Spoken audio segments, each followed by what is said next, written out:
இந்த லெக்சரில் நம்ம என்ன பார்க்க போகிறோன்னா production of electromagnetic waves in free space. ஒரு ஃப்ரீ ஸ்பேஸில் எலக்ட்ரோமேக்னெட்டிக் வேவ்ஸ் எப்படி ப்ரொடியூஸ் ஆகுது அதை நம்ம தெரிஞ்சுக்க போகிறோம். ஃபஸ்ட் நம்ம என்ன பண்ணுறோன்னா ஒரு டைபோல் ஆண்டனாவை எடுத்துக்கிறோம். ஓகேங்களா? அதில் நம்ம என்ன பண்ணுறோன்னா ஒரு ஆல்டர்னேட்டிங் கரண்ட்டை அப்ளை பண்ணுறோம்.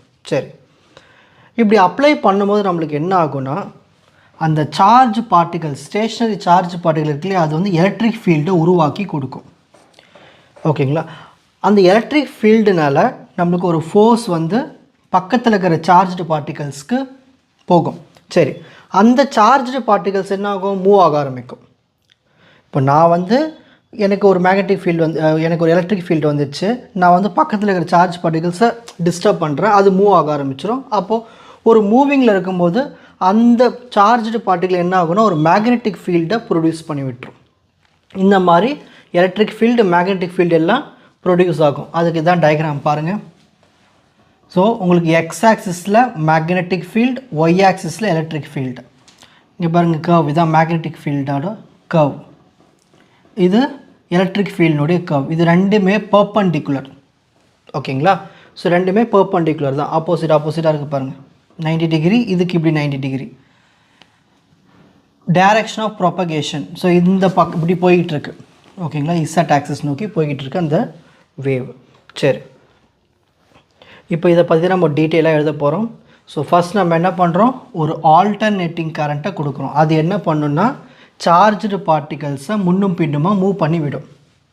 அப்புறமா இந்த சார்ஜ்டு பார்ட்டிகல்ஸ் என்ன ஆகும்னா ஆசிலேட் ஆகும். ஓகேங்களா? ஆசிலேட் ஆகிட்டு உங்களுக்கு எலக்ட்ரிக் ஃபீல்டை ப்ரொடியூஸ் பண்ணி கொடுக்கும். சரி, இப்போ எலக்ட்ரிக் ஃபீல்டு ப்ரொடியூஸ் பண்ணது என்ன பண்ணுன்னா கொஞ்சம் நேரம் கழித்து மேக்னெட்டிக் ஃபீல்டை ப்ரொடியூஸ் பண்ண ஸ்டார்ட் ஆகும். எதனால்? பக்கத்தில் ஃபோர்ஸ் கொடுக்கறதுனால. சரி, இந்த மாதிரி எலக்ட்ரிக் ஃபீல்டு, மேக்னெட்டிக் ஃபீல்டு கண்டினியூஸாக ஜென்ரேட் ஆகிட்டே இருக்குங்க இல்லையா? அப்படி ஆகும்போது தான் உங்களுக்கு என்ன ஆகும்னா எலக்ட்ரோ மேக்னெட்டிக் வேவ்ஸ் ப்ரொடியூஸ் ஆகும்.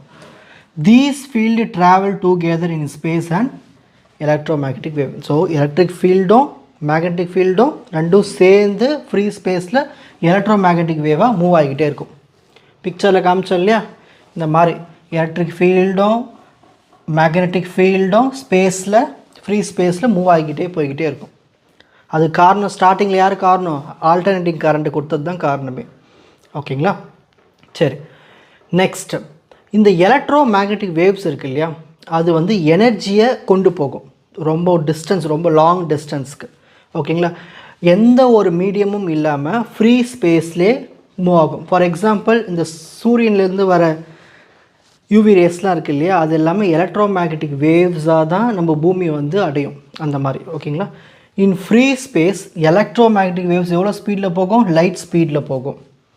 அதே மாதிரி எப்பயுமே எலக்ட்ரிக் ஃபீல்டும் மேக்னெட்டிக் ஃபீல்டும் இங்கே பர்பண்டிகுலராக தான் இருக்கும். ஓகேங்களா? ஸோ அதனால் நம்மளுக்கு கிடைக்கிற இந்த வேவ் லென்த் எவ்வளோன்னு பார்த்துட்டிங்கன்னா லாம்டா ஈக்குவல் டு c/f. சீன் என்னது? Light speed. ஓகேங்களா? எஃப்னா ஃப்ரீக்வன்சி. ஸோ இவ்வளவு தான் production of electro magnetic waves in free space. ஒன்றும் இல்லை, ஃப்ரீ ஸ்பேஸில் எலக்ட்ரோ மேக்னெட்டிக் வேவ்ஸ் எப்படி ப்ரொடியூஸ் ஆகுது? ஆல்டர்னேட்டிங் கரண்ட்டு கொடுக்குறோம். ஓகேங்களா? ஃபஸ்ட்டு எலக்ட்ரிக் ஃபீல்டு உருவாகுது, அது பக்கத்தில் இருக்கிற சார்ஜ் பார்ட்டிகல்ஸை டிஸ்டர்ப் பண்ணி மேக்னெட்டிக் ஃபீல்டு உருவாக்கி விட்டுறது. இது ரெண்டும் பர்பண்டிகுலராக போய்கிட்டே இருக்குது. ஃப்ரீ ஸ்பேஸில் எலக்ட்ரோ மேக்னெட்டிக் வேவ்ஸ் தான் ஆக்ட் ஆகுது. அவ்வளோதான். ஓகேங்களா? ஸோ எலக்ட்ரோ மேக்னெட்டிக் வேவ்ஸ் இப்படி தான் நம்ம வந்து ப்ரொடக்ஷன் பண்ணுறோம். ஓகேங்களா? அது தானாக இயற்கையாக நடக்கிறது தான். சரி, இப்போ ஸ்க்ரீன்ஷாட் டைம்.